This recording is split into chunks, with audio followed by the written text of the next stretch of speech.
Hi,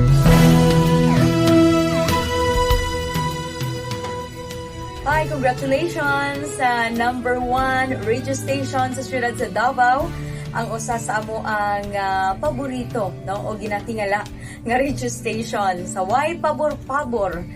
On behalf sa ako ang team, no, sa amo ang tibok pwersa sa RMN Jensen, gusto namang ipaabot ang amo ang dako nga pagtimbaya, no. Happy 62nd anniversary RMN Davao, no? So congratulations sa inyo ha. So thank you usab kay kamo nahimo namo murag nagsilbi mo namo nga inspirasyon. Daghan kaayong salamat. So ang akong pagsaludo sa tibok pwersa sa RMN Davao, hilabi na gid sa ato ang kugihan kaayo nga station manager, Sir Leo Daog. Sir, congrats ha.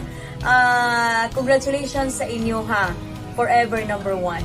Okay, cheers for another successful years, and once again, mabuhay ang RMN Davao!